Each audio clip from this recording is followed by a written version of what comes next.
equipados, miren las tarjetas que tienen a su disposición. ¿Ya? Hay una Titan RTX y una Titan B. Entonces, la Titan RTX tiene una modesta cantidad de memoria, tiene 24 GB, y la Titan B tiene 12 GB. Cada una de esas tarjetas es súper potente, sí, Recursos de sobra. sí. Vamos a ver, vamos a agotarlos todos, no hoy día. Y se dan cuenta que hay información útil. Esto es útil porque aquí como que empezamos a juntar lo que es hardware con algoritmos, computación paralela, como que todo se vuelve una cosa. Entonces hay que saber de todo.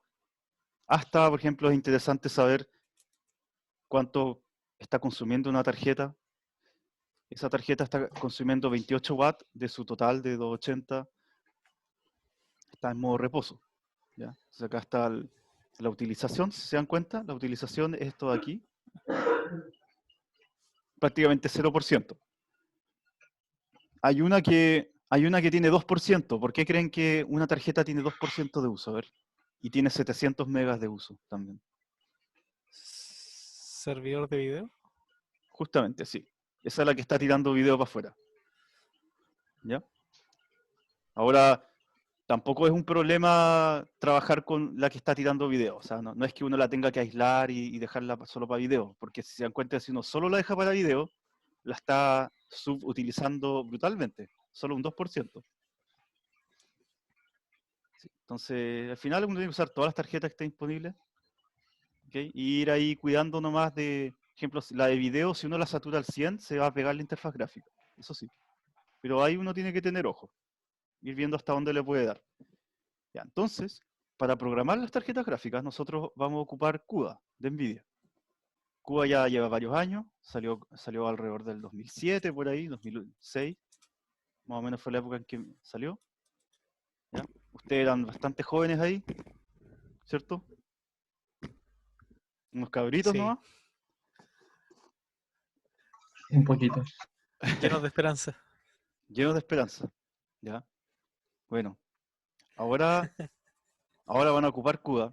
CUDA, bueno, CUDA, a pesar de ser propietario, privado, todo lo que quieran, CUDA yo creo que ha sido como el precursor en muchas de los logros de la programación en GPU, ¿okay? Incluido lo que es Deep Learning hoy en día.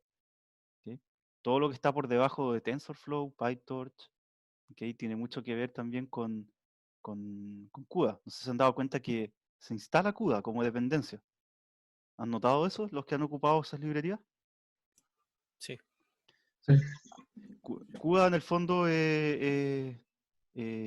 ha pasado a Toda la ser base. ha pasado a ser una base y un estándar, y curiosamente de una empresa privada. Eso como que usualmente es raro, o es como, se ve como un poco extraño, pero resultó ser así.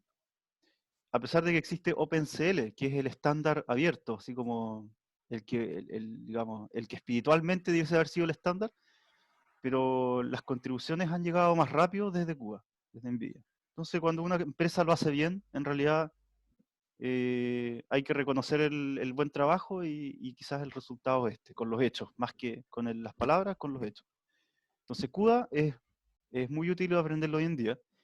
Y lo que vamos a hacer hoy día, vamos a tratar de que rápidamente, en este rato que tenemos, vamos a ir directo a la programación y los conceptos se los voy a ir explicando en el camino. Y yo les voy a enseñar sobre todo el modelo de programación masivo, que se llama en inglés Massive, se llama así, Massively Parallel Programming Model. Pero en realidad ese es un nombre nomás. ¿Okay? Massively Parallel. Lo importante es que van a aprender a programar de una manera en que la cantidad de threads es mucha, es muy alta. Es órdenes de magnitud a lo que estamos acostumbrados, que es como cuando tiramos 4, 8. Ahora vamos a probar con una cantidad de threads que está del orden de n. ¿Okay? Entonces, si n es una matriz de 1000 por 1000, literalmente podríamos llegar a tener 1000 por 1000 threads. Entonces, la manera de controlar esos threads ahora cambia. Tenemos que tener un paradigma mucho más genérico y abstracto, porque si nos vamos a programar thread por thread nos volveríamos locos. Entonces, claramente, como la programación tipo sistema operativo, donde programamos un thread y programamos el otro, así, y cada uno hace una cosa particular, eso por supuesto que esa lógica se queda allá en sistema operativo y acá va a ser otra lógica, muy distinta. Ahora vamos a programar con un paradigma en que en fondo los threads aplican una función común, una lógica común, ¿ok? Pero parametrizado por cada thread como es. ¿Ok? Entonces como que parametrizamos la lógica para que cada thread haga cosas distintas a partir de un mismo código. Igual es un poco en el espíritu de lo que es OpenMP, ¿ya? Y es siempre el espíritu de lo que es un concepto que se llama así. Se llama Data Parallelism, que es como paralelismo de los datos. Entonces tenemos dos tipos de paralelismo. Se llama S, por un lado, que es con el que se saca generalmente alto rendimiento, porque hay muchos problemas que son data paralelos. Y por otro lado está el Task Parallelism, que es el que le explicaba que es como el más de la concurrencia de los sistemas operativos, donde cada thread está haciendo un task distinto, completamente distinto, otro código distinto, ¿okay? Y tienen puntos de comunicación a veces donde uno espera al otro, donde los dos llegan a un recurso que es único, tienen que realmente respetarse con algún semáforo, algún monitor, algo así, pero no es obligación que ocurran esos hitos de recursos compartidos. El task parallelism simplemente puede ser como lanzar una simulación, por ejemplo, no sé, de agentes, y que un agente haga una cosa y otro agente haga otra cosa. ¿Okay? Totalmente eh, eh, independientes uno del otro. Ya, entonces vamos a trabajar acá. A ver, vamos a hacer una carpeta acá. Vamos a hacer otra carpeta que se llama, vamos a llamarlo Saxby, un ejemplo bien común. Hagan lo mismo. ¿Quieren? Bueno, espérense, estamos en la misma carpeta, entonces lo que voy a hacer es que... Ah, no, pues. Sí, estamos en la misma carpeta. Créense una carpeta con su nombre. Y ahí pongan todo mejor. Si no se van a cambiar los códigos entre ustedes.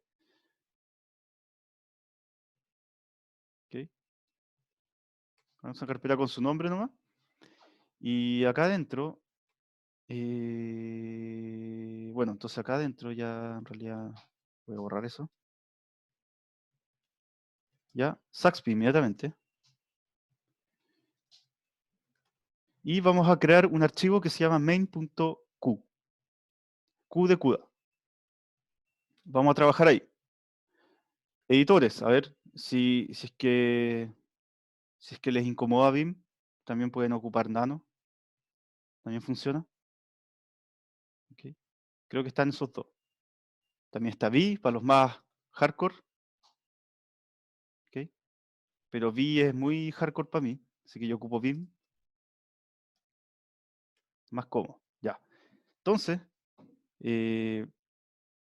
vamos a partir. Primero, esto recordemos que es C++, es como C++ con lo típico que soporta C. Entonces, CUDA.h, vamos a poner acá. De ahí vamos a ver si necesitamos otras. Y vamos a trabajar inmediatamente en el main. ¿Okay? Vamos a partir como un approach top-down. ¿Okay? Vamos a estructurar primero el main y después vamos a empezar a ver los detalles. Entonces vamos a recibir los argumentos. ¿Okay? ¿Ya?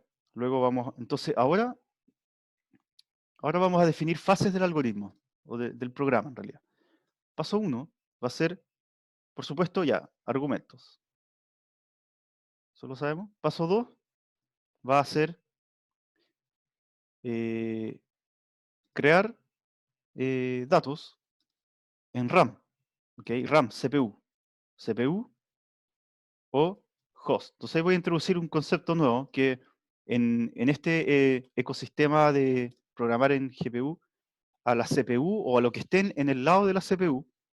Como que todo el lado de la CPU se le llama el lado host. Y es el lado donde está la RAM, la CPU, por supuesto, la capacidad de acceder a disco duro, ¿okay? Almacenamiento. Y por el otro lado está el lado device, que es el lado de la tarjeta gráfica, que es como un rinconcito, ¿okay? Donde simplemente está la GPU por sí sola, que tiene su propia memoria, su propia RAM, pero que la vamos a llamar video RAM o memoria global, y sus núcleos y todo su funcionamiento de alto rendimiento. ¿Ok?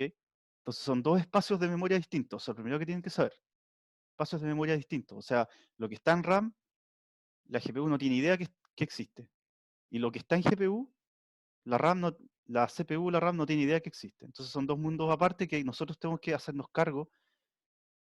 Inicialmente nosotros nos vamos a hacer cargo de que esto suceda, digamos, de la manera que necesitamos que suceda. O sea, a qué voy es que en el paso 3, si nosotros hemos creado datos en RAM a procesar, vamos ahora a copiar, ¿okay? Copiar la data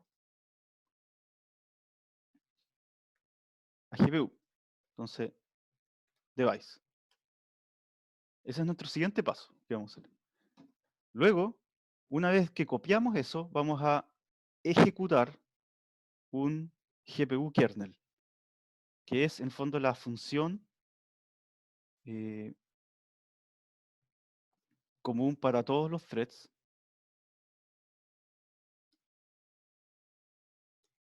¿Okay? Es o más que función, podríamos quizás llamarlo como técnicamente es una función, ¿ah? Pero es como el código. Llamémoslo código. ¿Ya? Y luego, una vez que eso termina, que la GPU hizo su procesamiento de los datos, ojo que esta, a ver si me están siguiendo, el GPU kernel, ¿en qué datos trabajó una vez que terminó?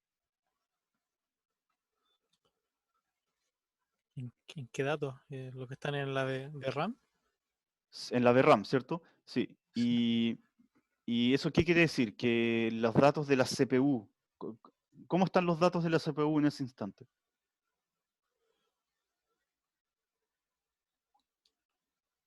Los datos de la CPU están, a fondo lo que quería decir es que los datos de la CPU están obsoletos, de cierta manera. Ah, claro. Están como Hay que previos a, actualizarlo. claro, están antes de ser procesados. Entonces tenemos que copiar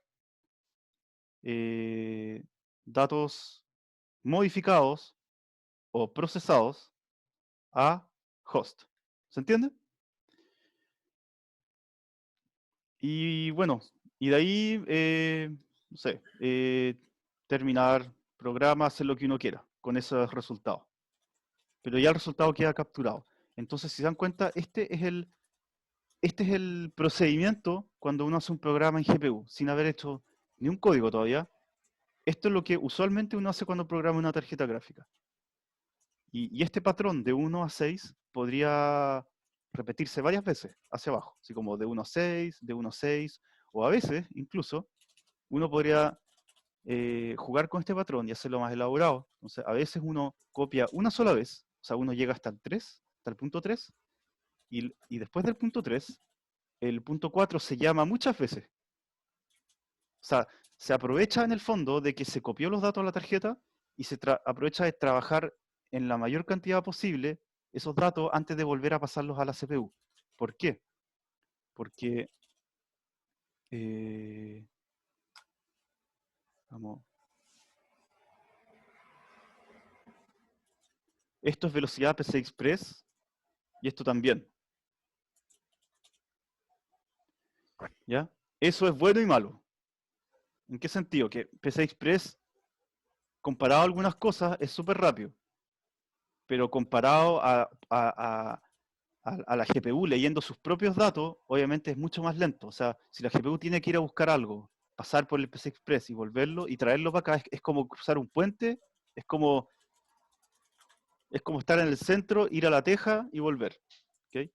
El PCI Express sería el puente. Entonces, obviamente es mucho más lento que tener los datos ahí. Entonces esto hay que hacerlo este paso y el paso 5, que hacerlo la menor cantidad de veces posible. Ojalá que todos los programas en GPU que nosotros hiciéramos, tuvieran un solo punto 3, muchas veces el punto 4 y una sola vez el punto 5. Y eso es posible. O sea, cuando uno hace una simulación, piensen en su tarea de los autómatas celulares. Ustedes podrían, por ejemplo, podrían copiarla a la GPU, los datos, así como el arreglo, el input inicial, podrían hacer toda la simulación acá, y una vez que simularon los t pasos de tiempo arbitrario, por decir 1.000.000, ahí recién copian de vuelta. En vez de, no sé, pues de repente uno inocentemente pudo haber como actuado mecánicamente y haber hecho todo este procedimiento, o sea, el 3, 4, 5, como para cada paso de tiempo, que hubiese sido totalmente innecesario. ¿Se entiende? Ese tipo de cosas es importante tenerla en cuenta. Ya, vamos entonces. Vamos a suponer que un programa, nosotros tenemos un ejemplo que se llama Saxp. Estamos en la carpeta Saxp, recordemos, estamos acá. Entonces Saxp les voy a dejar acá. Saxp es simplemente, ¿ok? Es un vector S, ¿ok? A ver, quizás así como, supongamos que eso significa vector. Eso es igual a por X, ¿ok? Más Y. O sea, es la suma de dos vectores donde uno tiene un peso. Eso es Saxp y es un ejemplo típico en computación de alto rendimiento. Es como el holamundo de computación de alto rendimiento junto con lo que es producto de matrices. Esos dos son como los holamundos. Uno es como el holamundo muy básico, el otro sería el holamundo intermedio, dificultad media. ¿Ok? Y entonces, suma de dos vectores. ¿Ok? Ya. Entonces, para eso vamos simplemente nosotros, bueno, de tamaño n. Entonces nosotros vamos a recibir el n, nada más. ¿Ok? Así que if argc distinto de 2. ¿Ya? Entonces vamos a tirar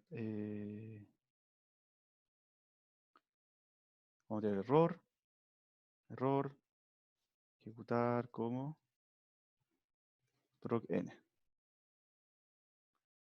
¿Ya? Exit. Entonces, ahí. Vamos al tiro. Déjenme a medida que vayamos escribiendo, vamos a ir compilando al tiro, porque así los errores salen más fáciles de identificar. Entonces, el makefile sería así. Este es un pequeño paréntesis. Aprovechen de hacerlo si quieren conmigo. Entonces, nbsc main.q -o proc. También le podemos poner -o3 si queremos, pero ese O3 va para la parte de CPU. ¿eh? Solo para la CPU. Esas optimizaciones, por lo menos la última vez que revisé, no aplicaban para la GPU. Porque la GPU tiene toda una lógica distinta en lo que es optimizaciones. O sea, no es tan buena para predecir instrucciones, ni para predecir branching, que es todo lo que hace una CPU súper bien. Después lo podemos revisar con más calma, si es que hace algo para la GPU. A ver, veamos. Falta incluir algunas cosas acá. Entonces, include C, std.io. Ese es el que querrían incluir para hacer print F y fprintf, me parece. A ver. Ya, perfecto. Ahora, entonces, una vez que pasamos eso, pasamos OK, vamos a capturar entonces los valores. Vamos a capturar el n lo vamos a guardar como un long. ATOI argv1. Vamos a castear a long. Ya, ahí tenemos eso. Y tenemos que crear ahora los datos. crear, entonces, hagamos una función para que el main quede más cómodo de leer. Entonces sería hdata, vamos a llamarlo. Vamos de hecho a definir acá dos tipos de datos. Entonces, float, van a ser los dos float. hdata y ddata. ¿Okay? Uno va para host, otro para device. Entonces, como les decía, tenemos que hacernos nosotros cargo de definir un puntero que se va a referir a los datos de host y otro puntero para la copia de los datos en device. Y ahí vamos a ver la manera de hacer cada uno. Entonces, vamos a dejarlo ahí para ir punto a punto. Entonces ahora el hdata va a ser igual, vamos a definir una función. Entonces vamos a init data, ok, le vamos a pasar el n, ahí, y vamos a definir el init data acá arriba.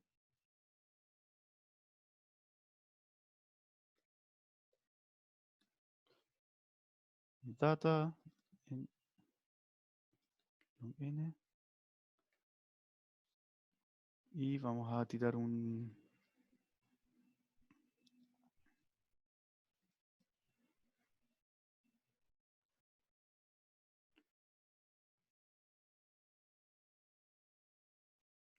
Ya. Entonces vamos a... primero, por supuesto, vamos a crear el arreglo, ¿ok? Float, float x, igual pueden ocupar la versión de...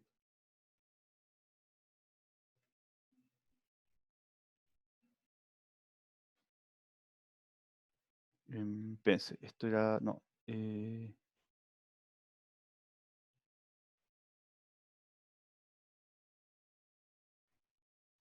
O quizás mejor vamos... Pense, es que no... Tengo la duda si me da...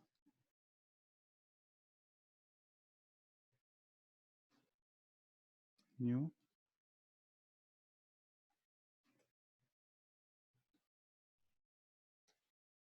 Vamos a probar. A ver.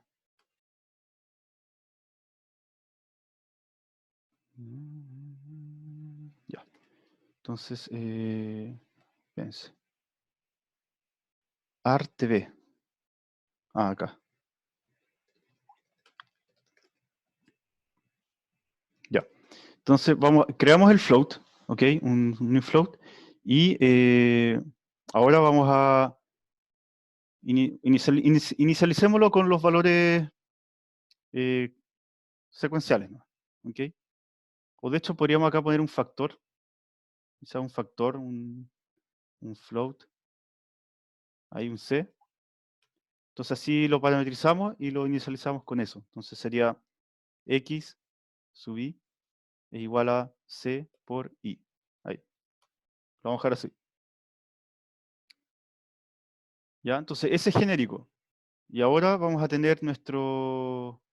Bueno, ahora me acabo de acordar que necesitamos nuestra versión X y nuestra versión Y. Nuestra versión X, ¿ok? HData, nuestra versión Y, y lo mismo para X y acá. ¿Van siguiendo, chicos? Si tienen dudas, por favor, díganme. Profe, ¿podría explicar de nuevo el hdata y todas las variables definidas en esa línea, por favor? Vale. Ya, estos son los... Ya, vamos a separarlo aquí, quizás en dos. Ahí. Entonces, estos son los datos host. Estos son los datos, o sea, punteros en realidad. Estos son solo los punteros. Estos son los punteros device. ¿Ya? Ah, ya. ¿Se Vale. entiende? ¿Sí? H de host y D de device. Justamente, sí.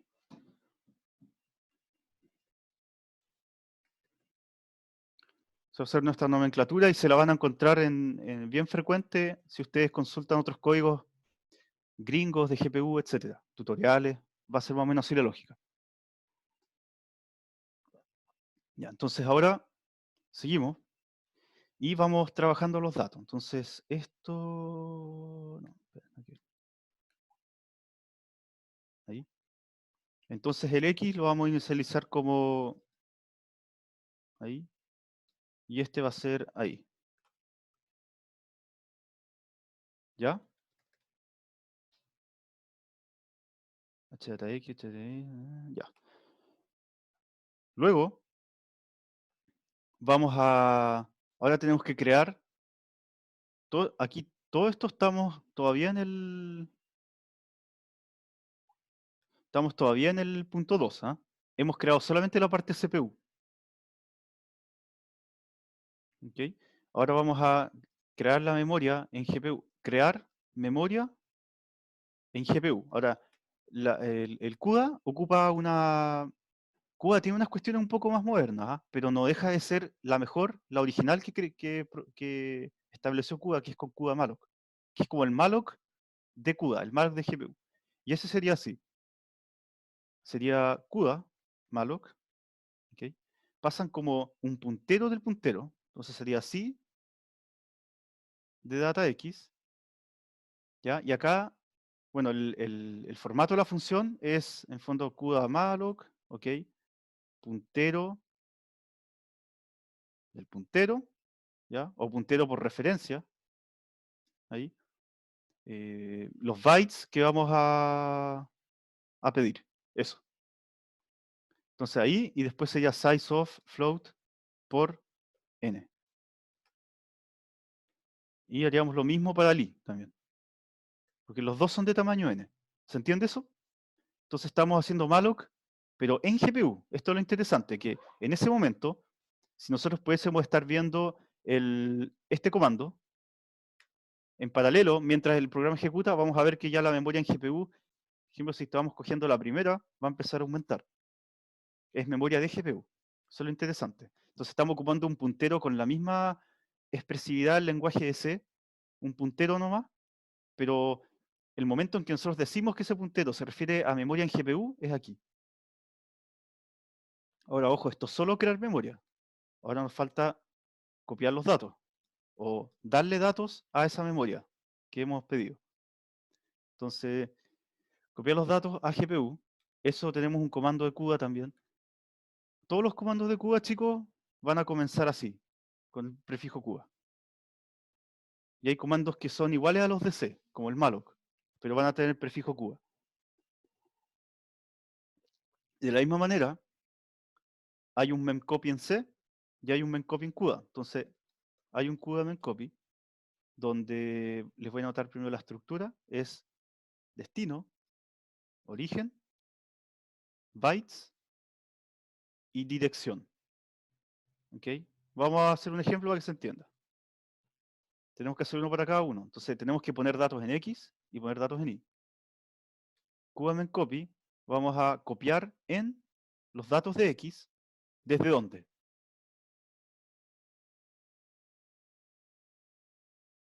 ¿Desde dónde vamos a copiar datos a X? Del HData X. Sí. Sí, te da HData X. ¿Ok? Los bytes son los que ya sabemos. Y la dirección, esta es una palabra reservada, que simplemente tenemos que darle un hint a CUDA, porque CUDA no va a adivinar, como que con esta instrucción CUDA no sabe cuál es el de la GPU y cuál es el del host. No tiene idea si es este, o al revés, o los dos, no tiene idea. Entonces nosotros tenemos que decirle CUDA, memcopy, y esta es una palabra reservada nomás. CUDA memcopy host to device. Ahí. Y queda incluso marcada, si es que el lenguaje quizás el editor les permite. Y esto mismo hay que hacerlo para li. Ahí. ¿Ok? Ya, tenemos eso. Entonces, todo el punto 2 es como un punto que es como que da un poquito de lata, porque es puro preparar datos.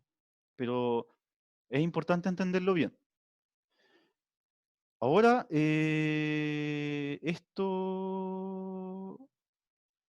crear datos, esto va acá. Esto va al punto 3. Ahí. El 2 y 3 en realidad. 2 y 3 tienen que ver, son muy relacionados. Ahora estamos listos para ejecutar nuestra eventual función, si existiera, Saxby. Y en Saxby, ¿qué estaríamos dando? Por ejemplo, daríamos una constante que podríamos, la constante, a ver, déjame pensar. La constante dejémosla fija nomás, por ahora. Por ejemplo, 2, 2.0. Y y démosle de data.x, de data.y, y nos falta algo, ¿no? ¿Qué nos faltaría según nuestra definición de Saxby? Arriba. ¿Falta un vector?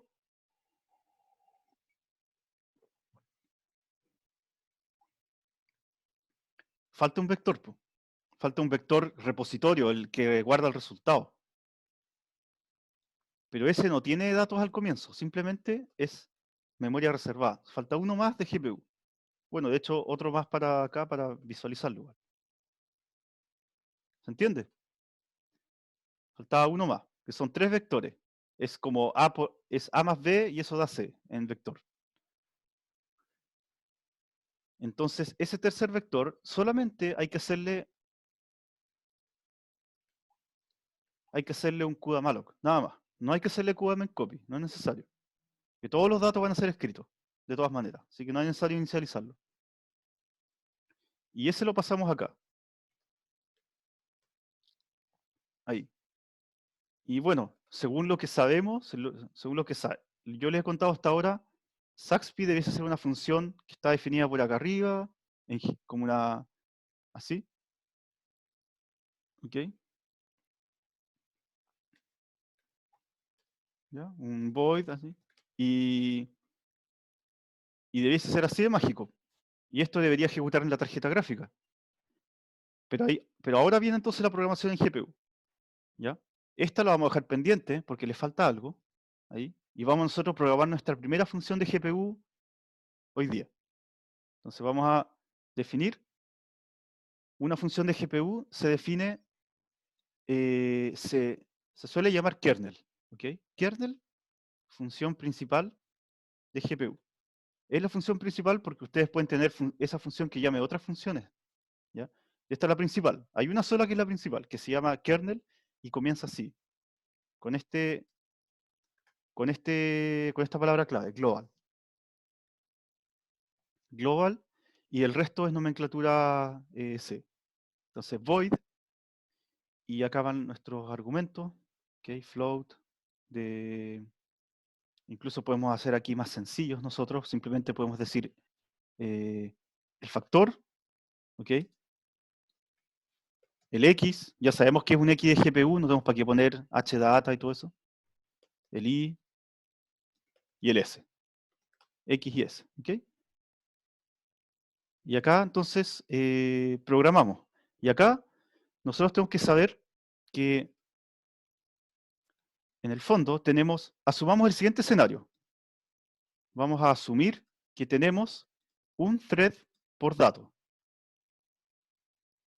No, o mejor dicho, creo que es más preciso decir que tenemos n threads. ¿Se entiende? Si tenemos n threads, Sí, profe. ¿ya? Entonces la idea es que, a ver, voy a ver cómo es esta cuestión. Ya, por ejemplo, si tenemos tres valores. ¿Ves la pizarrita, cierto? Sí. Ya, por ejemplo, si nuestro vector fuese así, y tenemos otro vector por acá, 4, puros 4, ¿ya? Entonces nuestro resultado queremos que esté acá, y supongamos que A es igual a 1, alfa igual a 1. Entonces, nosotros vamos a tener un thread, que estos son, por cada, o sea, n threads en el fondo. Un thread por cada valor. Por Entonces, cada elemento del vector. claro, entonces podemos hacer esta correspondencia como hacia abajo, en el fondo, así. Nuestro paralelismo va a ir así. ¿Ok? Entonces, mientras estamos haciendo una componente del vector, estamos haciendo la otra, y todas en paralelo, y pueden ser miles, puede ser un vector de 1000 dimensiones, podemos estar trabajando las 1000 dimensiones en paralelo. ¿Ok? Entonces, la idea es que nuestro kernel lo vamos a programar pensando en el, digamos, como si este es ese, en el iésimo resultado que viene del iésimo thread. Tenemos que pensarlo así, general. Esa es nuestra idea. ¿Ok? Tenemos que pensarlo en general, no vamos a hacer ningún caso particular. Entonces pensemos en eso. A ver, ahí. Y esto... Ahí, ya. Pensemos en eso. Entonces, vamos a ocupar ciertas instrucciones de CUDA que vienen, como por ejemplo, que vamos a guardar para eso necesitamos un ID, el ID del thread, ¿ok? Y thread ID, usualmente se llama. Y ahí por ahora, esto va a sonar un poco, va a leerse un poquito extraño, pero se lo voy a explicar como en 5 minutos más y ahí se va a entender mejor. Que es, vamos a hacer unas operaciones acá, ¿ok? Y esa es la manera de sacar la coordenada, y yo les voy a explicar cada una qué significa, pero para eso tengo que hacerle otro dibujito. Y ese TID, ustedes pueden asumir que en el fondo ya ahí están todos los threads con su ID, del 1, 2, 3, 4 hasta n. Pero obviamente parten de 0 hasta n-1. Entonces, acá en el SAXPY también podríamos dar quizás el n, ¿ya? Porque estos arreglos C no tienen el largo dentro codificado. Entonces, demos el largo también ahí. Entonces ahora nos aseguramos simplemente, asegurémonos de que, por si acaso, de que el thread ID esté dentro del rango del problema. ¿Se entiende? Ahí. Si está dentro del rango del problema, ese thread ID va a ir a buscar su componente que le corresponde. Entonces va a ser S sub I, S sub TID es igual a la constante, por X, TID más I TID. Ahí. Solo eso. ¿Se entiende? Todo esto ocurre en paralelo. Entonces, ese es el código que le llega a cada thread. Y cada thread hace algo distinto porque este resultado le va a salir distinto. Y al salirle ese distinto va a otro lugar de memoria. Pero se dan cuenta que el mismo programa para todo. Entonces ese es el modelo de programación. Estamos partiendo de algo muy simple. ¿Ya? Ahora vamos a ir para acá. Y después vamos a volver arriba de nuevo, porque tengo que explicar lo del bloque. Entonces acá, ahí tenemos una constante, tenemos que pasar el n, habíamos dicho, y ahí este kernel calcula. Pero resulta que hay una cosa súper importante del modelo de programación que es algo nuevo, algo que no está en otros modelos de programación. Y esta es la parte, yo creo que esta es una de las partes más importantes de programar en GPU. Cuando uno programa así como nosotros acá estamos programando así como muy cercanos a la GPU. ¿Ok? O sea, aquí de hecho estamos haciendo como el programar en C de la GPU. ¿Ok? Lo que uno hace, lo que se le llama programar en C en una máquina normal es el equivalente acá a lo que estamos haciendo ahora. Entonces, como bajo nivel. Ya estamos haciendo cargo de hartas cosas, tenemos control de todo. Muy pocas cosas salen automáticas. Muy pocas cosas salen con una sola llamada. Pero la gracia es que podemos hacer códigos muy eficientes en GPU. Códigos nuevos que no existan. ¿Okay? No estamos anclados a una librería, entonces tenemos el potencial de hacer lo que queramos. Ahora, ejecutar un kernel requiere de definir dos estructuras que se ponen acá. Y de hecho, eso que estoy anotando ahí es parte de la sintaxis de CUDA. Hay que definir un grid, ¿okay? Un grid y un block. Entonces, les voy a contar un poco de qué se trata eso. CUDA a ver, quizás aquí les puedo mostrar un paper que queda más claro. Déjenme ver si encuentro eso. A ver. Ya. A ver, quizás este de acá. A ver. Este puede que tenga algo. A ver. Ya. Entonces CUDA, vamos a enfocarnos en este dibujo. Ahí. CUDA lo que hace es que define los threads como elementos espaciales. Piénsenlo como si fueran cubitos. ¿Ok? Como los cubitos como voxels, como cubitos del Minecraft. Así mismo. Y estos están agrupados en bloques. CUDA y la GPU, por su arquitectura, los agrupan en bloques. Entonces, nosotros como programadores tenemos la libertad de definir el tamaño del bloque. Nosotros podemos decir que, por ejemplo, que en mi programa yo quiero que los bloques sean de tamaño 512 y que sean de 3 dimensiones, o que sean de 2 dimensiones, o que sean de 1 dimensión. ¿De qué creen que va a depender el escoger la dimensión del bloque? A ver si me siguen la idea. De la operación que queremos paralelizar, ¿o no? ¿Ya? O mejor dicho, depende de la dimensión del problema que vamos a hacer, ¿cierto? Claro, sí. Sí, ya. Entonces, si estamos trabajando con vectores, por supuesto que es natural trabajar con bloques de una dimensión. Estamos trabajando con matrices, nuestros bloques podrían ser de 2 dimensiones, mucho más cómodo. Estamos trabajando con volúmenes, bloques de 3 dimensiones, ¿ya? Y así hay un siguiente nivel, que los bloques se organizan en un grid. Y el grid contiene todos los threads de todos los bloques, en el fondo. El grid contiene todos los bloques y cada bloque tiene sus threads. Ahora, lo interesante es que estos bloques son como clusters de procesamiento paralelo. O sea, cada bloque es como un clúster de procesamiento paralelo que va a ser independiente de los otros bloques. Totalmente independiente. De hecho, nosotros ni siquiera podemos sincronizar la ejecución de un bloque con la ejecución de otra. No podemos. No tenemos el control para hacer eso. Y eso es parte de lo que necesita el paralelismo para ser rápido. Porque si estuviéramos poniendo barreras de sincronización entre todas las cosas, tendríamos un rendimiento horrible. Entonces tenemos que dejar soltar un poco las riendas, como que soltar un poquito las riendas, pero como recompensa vamos a tener más rendimiento. ¿Ya? Algo importante a ver que usualmente alguien se podría confundir acá, es que estos no son datos. ¿Ok? Nada de estos son datos. Estos son elementos de cómputo. Es como un concepto abstracto. Lo estamos dibujando como celditas, pero no son celdas de memoria. Esto, por ejemplo, no es una matriz, no es un cubo, no es un cubo de datos, no es un cubo en memoria. ¿Ok? Esto simplemente es una abstracción, ¿ya? Que se está visualizando de forma geométrica de cómo se ubican los threads en el espacio.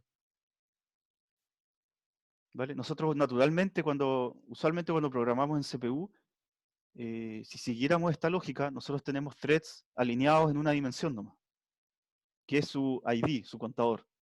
0, 1, 2, 3, etc. ¿Okay? Eso sería como tener un grid de una dimensión siempre. Y como es siempre, nunca entramos a definir un grid, ni un bloque.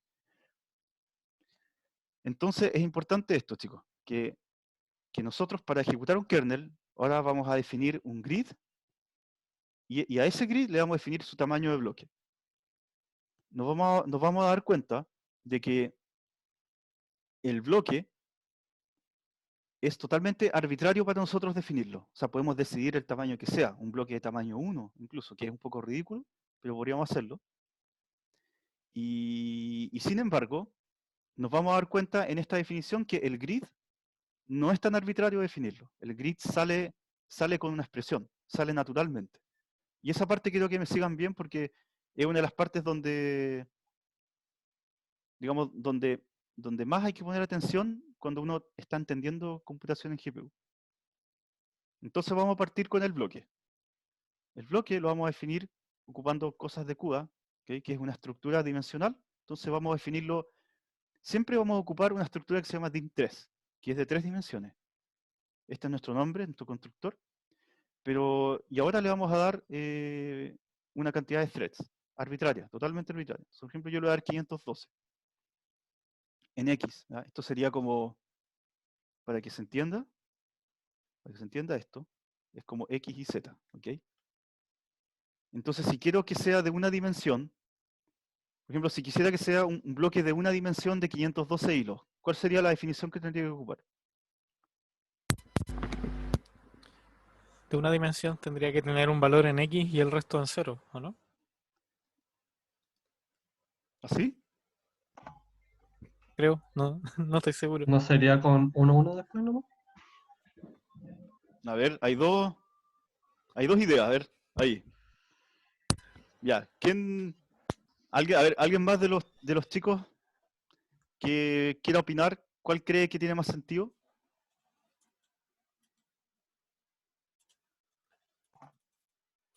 Con 1,1, con 1,1. porque se está definiendo como el tamaño. Sí, justamente. El que tiene sentido, ¿ya? Es el 1,1. Piensen como que se está haciendo el producto. Claro, el tamaño es como 502, es de 512 por 1 y por 1. Entonces aquí lo estaríamos anulando, en el fondo. ¿Ya? Claro. Ya, es un volumen. Piensen que es un volumen donde el valor unitario más pequeño es 1. ¿Cierto? Entonces tiene que tener un grosor mínimo, que es 1, para que exista. Profe, ¿Ya? da lo mismo en este sentido donde vaya el 512 y los 1.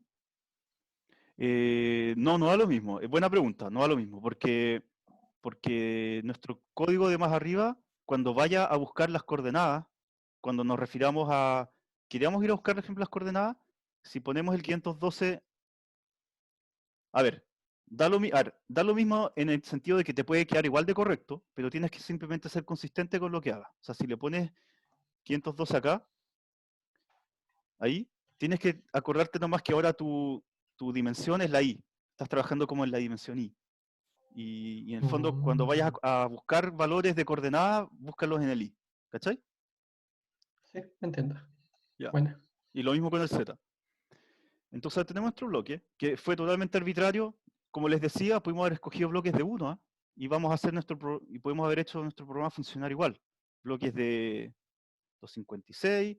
Ahora, por ejemplo, yo les puedo decir, yo les puedo contar, anticipar un poquito, que los números mágicos de CUDA, que dan buen rendimiento, históricamente han sido así como 128, 56, 512, por ahí.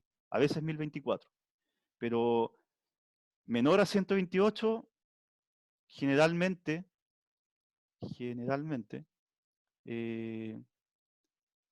se hace más lento. ¿Okay? Y eso igual lo podemos tratar después de buscar una explicación. Ya, entonces, dijimos 256. Quizás incluso definamos una variable de compilador, ¿ya? Es mejor ahí por si llegamos a tener que consultar ese valor más veces. Entonces, define v6 256. Ok, entonces, y quizás podríamos ponerle como para ser más correctos, un D. Ahí. ¿Ya?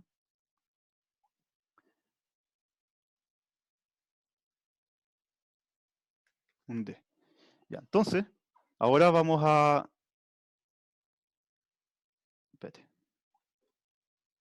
Ahí. Ahora vamos a definir el grid. Entonces, el grid es importante entonces entender que el grid, a ver, hagamos eso. Arbitrario. No arbitrario. El grid no sale arbitrario. El grid es la cantidad de bloques que necesito para cubrir el problema con threads. ¿Se entiende? ¿Okay? El grid igual es una estructura tridimensional donde vamos a tener que poner acá algo. ¿Ya? ¿Tendría que ver con el tamaño del vector o no? Justamente, tiene que ver con el tamaño del vector. De hecho, es como que podríamos decir que es como una función que tiene el block size y el n. O sea, es algo que está en función de block size y n. Es algo. Claro. A ver, una idea así. Partamos con algo muy simple. ¿Qué pasa si nuestro tamaño de problema está en múltiplos del block size? Así como que justo, por suerte. ¿Cómo sería la cantidad el tamaño del grid? El n partido en el tamaño del bloque. En eso. ¿Cierto? Ahí. Correcto. ¿Ya? Y como el grid, el problema es unidimensional, tenemos 1 y 1 después. Ahí. Pero, ahora, digamos, detalle, n no necesariamente entonces es múltiplo de block size. No necesariamente, a veces sí, pero no tiene por qué ser. Entonces hay una expresión súper cómoda que, como para no tener que hacer tanto así como techito y cosas así, pasar a float, que es como un truquito aritmético nomás, que es, le sumamos p6 ahí, le restamos 1 y lo volvemos a dividir en división entera. ¿Y eso qué nos da? como que nos asegura que o tenemos justo o nos vamos a pasar con un poquito de threads extra, ¿cierto? ¿Ya? Entonces podemos hacer algún ejemplo para que se entienda. Sabemos que block size es 256. Entonces, si tenemos ejemplo 257, 250, 260, necesitamos dos bloques, ¿cierto? Dos bloques, donde el segundo bloque, por supuesto que está claro que va a tener muchos threads sobrantes, pero de todas maneras necesitamos dos bloques, ¿no es cierto? Con uno no alcanzamos a cubrir todo el problema. Entonces, si se dan cuenta, esa expresión quedaría 256, claro, quedaría 260 más 255, y eso va a ser, es mayor a 512, ¿ok? ¿Ya? Y después dividido en 2, ¿ya? O sea, dividido en 256 les va a dar 2. ¿Se entiende? Esa es la idea. ¿Ya? Entonces, es un truquito aritmético nomás. Es lo mismo que si hubiesen hecho la división con decimales y después sacan el entero mayor. Es lo mismo. ¿Ya? Es lo mismo. Así que tampoco no es necesario que le pongamos tanto color tampoco a la expresión. Pero ahí está. Ahora, entonces estamos bastante bien. Y después los entregamos aquí. Ya. Ahora vamos a seguir hablando de bloques. Entonces, en el kernel, ahora estamos en el kernel, recuerdan que aquí estábamos trabajando con la coordenada del thread, que quedó medio mágico este valor. Bueno, los bloques tienen un ID, así como los threads tienen un ID. Y el ID lo tienen en cada dimensión. ¿Ok? O sea, así como, por ejemplo, el block tiene, y la palabra clave es block IDX. Entonces, block IDX es el bloque en el que el thread actual pertenece en el momento que esto ejecuta. O sea, cuando está ejecutando, tú tomas cualquier thread de los que está ejecutando, y si ese thread quiere consultar block idx.x, va a consultar la coordenada x del bloque al cual él pertenece. Y otro thread va a consultar al del otro bloque al que él pertenece. Entonces, cada uno tiene su valor que le corresponde. Y asimismo, hay otro que es la dimensión, es como tamaño del bloque en x, que por supuesto va a ser 256, la que hemos definido, pero está aquí como de manera variable, como una variable. Entonces, no es necesario que pongamos 256 acá a hueso, que sería muy poco mantenible ese código. Entonces podemos consultarlo así. Y si se dan cuenta, estos están multiplicados. ¿Ok? Entonces estos, en fondo, eso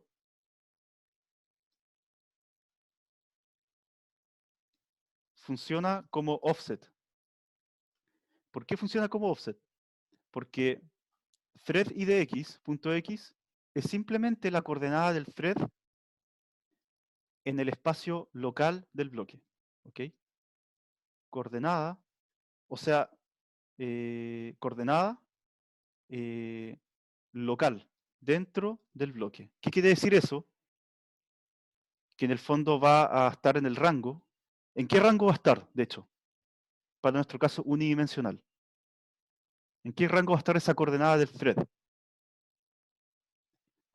Sea que le pasemos un problema de tamaño 1000 o un problema de tamaño 20 millones. ¿En qué rango va a estar siempre la variable thread idx? Entre 0 y bsize 1D. Correcto. Correcto. Qué bueno que me están siguiendo, chicos. Esto es súper importante que lo están entendiendo súper bien. Súper bueno. Eso. En el rango 0, block size menos D. Entonces, ahora, si se dan cuenta, esto tiene todo el sentido del mundo, porque con esto sacamos la coordenada global del thread. O sea, aquí tenemos valor único, ¿no es cierto? ¿En qué rango ahora?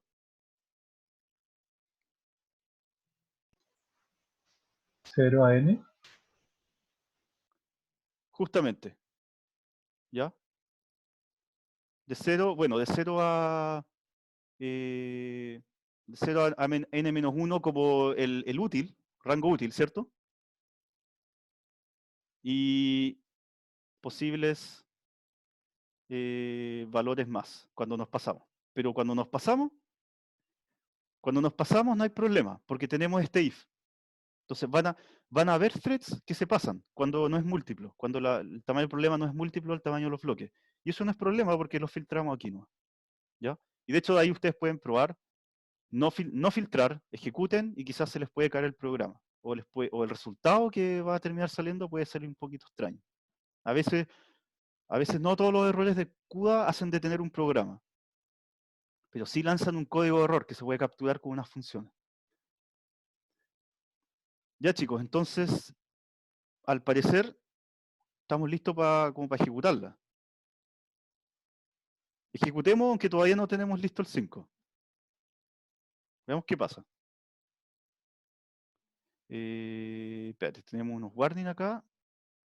Is used before value set. Data I, data S. A ver, data I, data S. ¿Qué línea era?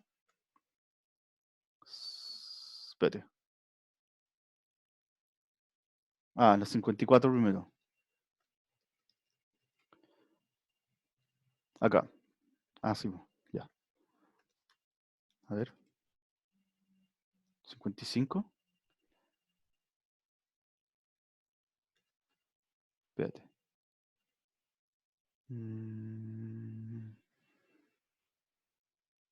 Malloc. De data.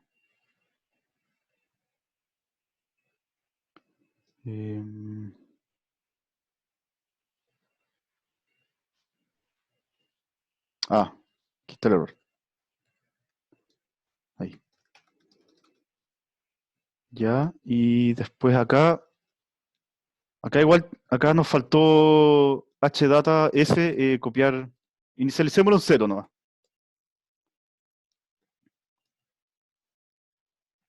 Ahí. ¿Ya?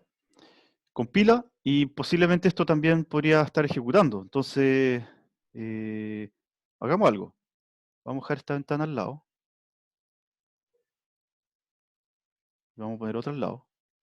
Entonces aquí vamos a dejar el watch. ¿Esto cómo era? A ver, -n05. Sí. ¿Es con n? Es junto el número, sí, con el n. Ahí. Bueno, por lo menos a mí me resulta así. Sí, y ahora el NVIDIA SMI. Ya, perfecto. Gracias, Francisco. Ya, vamos a dejar vigilando el NVIDIA SMI, que es el profiling de la tarjeta. Y cada medio segundo, que tampoco... Ojo que cuando le ponen tiempos muy chiquititos, igual le gasta rendimiento eso mismo, ¿ah? O sea, hay que tener ojo. Sí, eso mismo iba a decir. Sí. Por ejemplo, uno a veces quisiera poner así como 0,1. A mí me encantaría poner eso y verlo en tiempo real. Pero esa misma cuestión está gastando procesamiento. De hecho, mira la tarjeta cómo está. Ya, a todo esto sí tengo que entrar acá. Ya, entonces, watch. Sí. Dejémoslo en 0,5, NVIDIA. No creo que gaste tanto, ¿ah? Yo creo que tenía otra cosa corriendo, pero veamos si es que le consume mucho. A ver. Ahí. No gasta tanto. Pero sí puede molestar, ¿ah? Cuando uno quiere detalles bien finos, podría molestar. Ya, entonces, podríamos dejarlo ahí. Ya, que eso es poquito igual. Y ahora vamos a ejecutar con 1000. Veamos si pasa algo.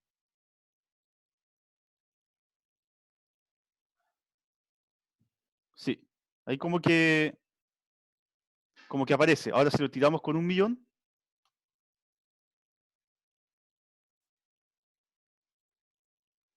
también aparece. ¿Ya? Con 10 millones. Con 10 millones. Con 100 millones.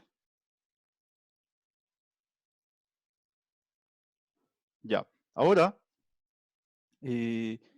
claramente está ejecutando, el programa no se cae, nos vamos bien encaminados. Lo que sí debiésemos hacer es terminar esto copiando de vuelta. Acá. Entonces copiamos de vuelta. Ahora copiamos en el S. pero ahora copiamos al revés. Nuestro destino va a ser H, nuestro origen va a ser D. Y acá tenemos que también el flag al revés. ¿Okay? Cubament copy device to host. Ahí. Y ahí está copiado. Ahora terminar el programa, claro, podríamos, no sé, print result, ¿ok? Y dar el HData. Recordemos que para ocupar código en C, para imprimir resultados en C, tenemos que trabajar sobre nuestros datos host. ¿Okay? Si nosotros tratamos, por ejemplo, de imprimir un dato device acá, así, le va a salir un error. ¿Ya?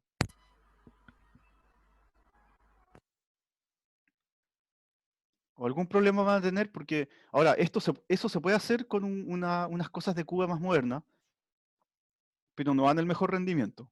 Entonces, y es mucho más sencillo que lo que están haciendo ahora. Así que si entienden esto, lo otro lo van a poder hacer cuando quieran.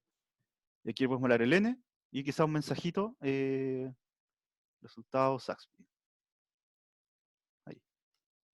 Entonces, vamos acá, a ver. Se va a aparecer harto esta. Void, print array, float x, n, char, message, ahí, printf,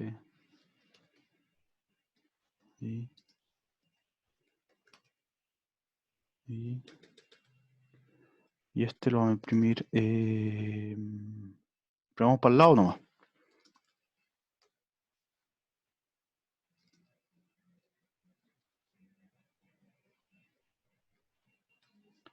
Ahí. A ver. Print result. Ya. Print array. A ver. Con eso va a quedar las cosas, así que pongamos 100 nomás. Bueno, por lo menos está ejecutando, está funcionando. No tenemos idea si eso es correcto porque por ahora no tenemos manera de saberlo. Pero podríamos hacer esto. Podríamos llamar print array, llamarlo acá, para el X y el Y. ¿Ok? X, Y. Y ahí quizás podríamos comprobar. Con un problema pequeñito.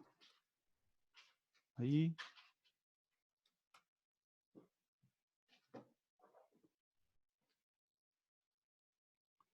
A ver, el factor, ¿cuánto era? ¿Qué pusimos? El factor era 2 por 2. El X por 2. Claro, por ejemplo ahí, 2 por 1 más 2. 2 por 2 más 4. Claro, está en general da el doble. Da justo es como 2 por I en el fondo. ¿Ya? Está funcionando. Y bueno, lo que podríamos terminar haciendo, chicos, es esto. A ver, dos cosas. O sea, un detalle antes que se vaya es que si ustedes quieren que el código acá espere el término, porque resulta que eso es asíncrono. ¿A qué me refiero que es asíncrono? Que ustedes lanzan el kernel y la CPU sigue bajando en instrucciones, a menos que se pide con esto, con algo que vuelva a ser de CUDA que requiera lo otro. Pero en muchos casos, quizás en la mayoría, uno quiere tener el control de eso, de esa asincronicidad en fondo y solo permitirla en algunos casos. Entonces, uno puede sincronizar ahí, cosa que decir, lanzo el kernel, espero. Y eso nos va a permitir tomar el tiempo. Y bueno, el tiempo de este programa, es interesante medir el tiempo acá. Esto es algo que también resulta que en GPU, la GPU tiene como un escenario en contra, en el fondo, como una desventaja, que es que tiene que copiar los datos, porque no tiene no está en el mismo lugar de la CPU donde puede leer del disco y listo. Entonces, si nosotros midiéramos el tiempo del cálculo en GPU a partir de acá, incluyendo los dos main copy, el ida y la vuelta, no estamos en realidad manifestando el verdadero potencial de la tarjeta, porque este problema es tan pequeño que pueden dominar los costos de transferencia.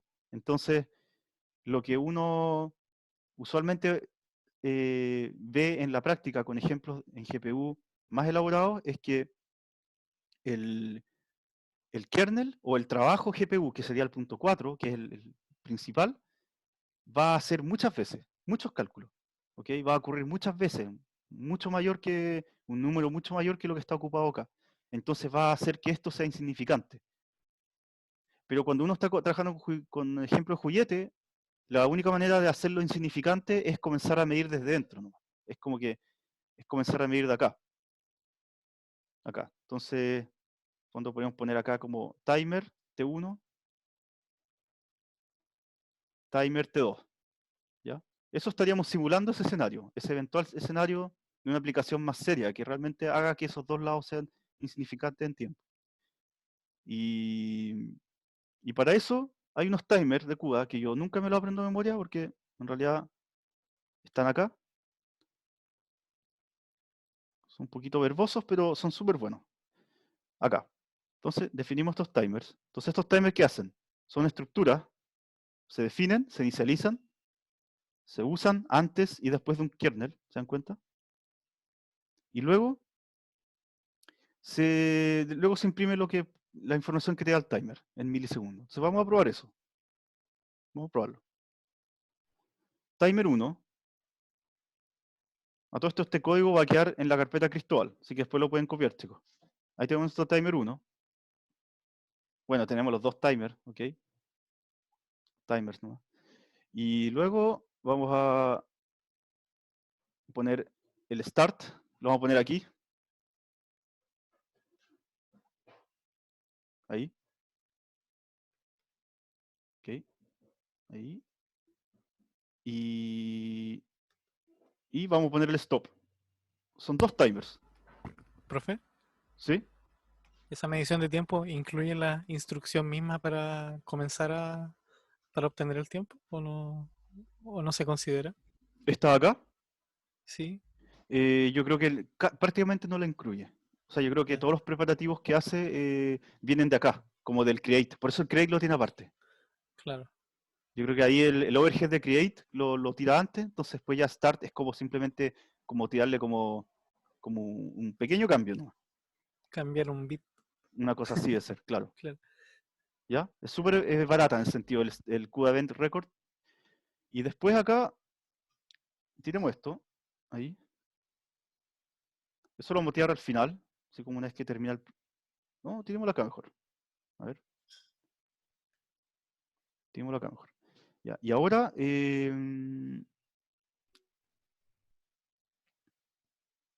ahora quiero poner algo acá porque quiero mostrarles que... hagamos estos... creando y copiando datos. Vamos a ocupar una instrucción que se llama ffluch, que fuerza el print, porque a veces los prints salen cuando quieren, ¿ah? No salen cuando ustedes dicen. A veces salen como una instrucción después, por ejemplo, si hay un print, que es como haciendo algo y después OK, para que realmente se vea así, a veces tienen que forzar lo que salga al de antes. ¿Ya? Ahí, ejemplo, y acá le puedo poner un done. Y ahí le pongo el salto de línea. Entonces se entiende más. ¿Ya? Y acá vamos a hacer algo parecido. Ahí. Vamos a poner kernel GPU, Saxby.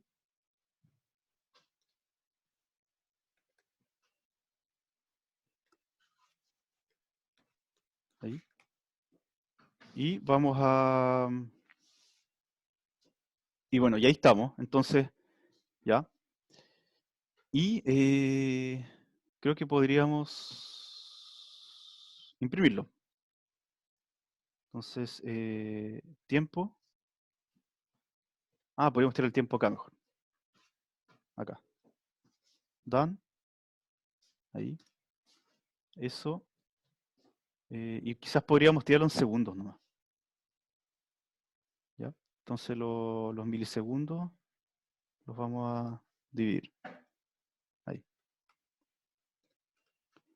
Ya, veamos de nuevo, a ver. 1, 2, 3, 1, 2, 3.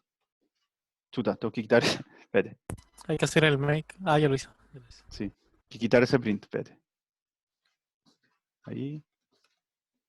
Ah, y el otro igual.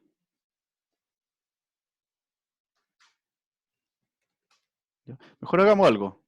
Yo suelo tener este formato de programa y he cachado que al final lo más conveniente es tener un if acá en esos print menor a, por ejemplo, a 20, al revés, si es mayor a 20, ya, un return y chao nomás.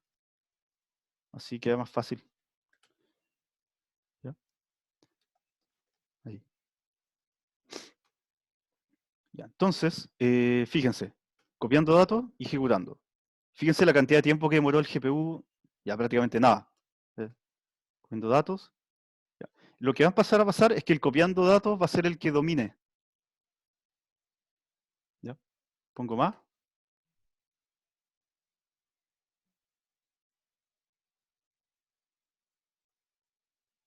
Creo que me faltó tomar en el tiempo otra cosa. Esto. De hecho, pongamos acá. Pongámoslo antes. Acá. Ahí. Fíjense. Creando y copiando datos toma su buen rato. Y una vez que está todo en GPU, fíjense lo que demora en hacer el cálculo. Bueno, ahí pasó. No, ahí pasó algo. Quizás me. Eso no. A ver. A ver, ver uno menos. Ahí. Y ahí sí. El otro, quizás tengo un overflow de algún dato que yo traté de hacerlo en long, pero no sé si me pasé en algo. Long, ya. Eso hay que revisarlo después. A ver. Ahí.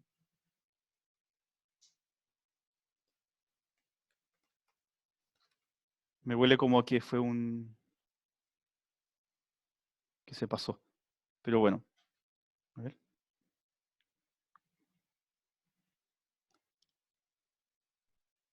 ¿Cuántos millones son? 2, 3, 4, 6. 1000 millones. A ver. Ahí. Bueno, se dan cuenta que con 500 millones de elementos demora casi un milisegundo en procesar. Casi un milisegundo.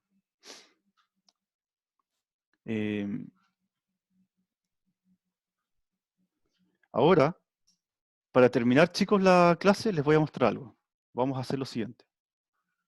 Vamos a copiar ese código. Vamos a copiar, de hecho, todo este código. Lo voy a dejar acá. Le vamos a poner versión CPU. Entonces, hay que quitarle el global. CPU Saxby recibe lo mismo, exactamente lo mismo. SID no es necesario. Tampoco es necesario. Tenemos que envolver esto en un for, nada más.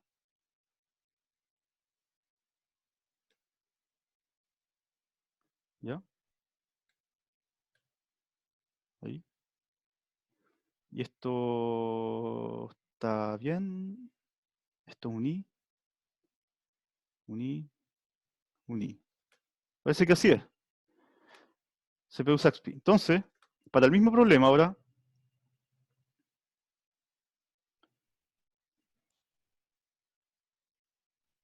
podríamos medir el tiempo también. ¿Ya? Entonces comentamos acá. A dejar si está compilando esto. Sí. Comentamos. Y vamos a poner CPU Saxby N2.0 HData X HData y HData S. Y el timer debiese servir igual.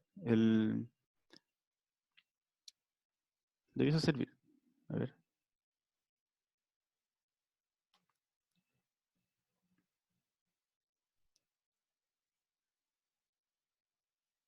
Bueno, ahí dio el tiempo. ¿Se dan cuenta que hay una tremenda diferencia? Sí, se nota. Eso fue con CPU. Ahora, eso es un CPU, un núcleo nomás, sí, un núcleo. Entonces, obviamente esto podría estar ejecutando quizás 10 veces más rápido, si igual somos generosos con la CPU de que podría correr en paralelo. Entonces, supongamos que podría ser quizás unos 50 milisegundos una buena versión de CPU versus 1 milisegundo la versión de GPU. Yo quería correr tiempos más largos como para que sea más dramático esto, pero se me cae ese programa. Se me cae. Porque cuando el tiempo sale cero, un problema grande es como cuando generalmente se te cae el código y hay que revisar un poquito. Ahí, a ver.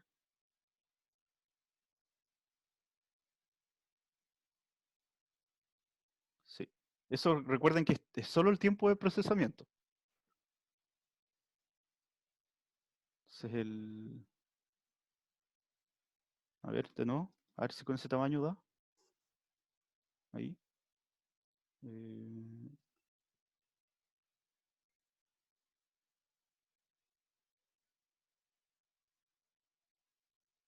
Sí, ahí dio. 17 milisegundos versus 0,82. Ahora, si nosotros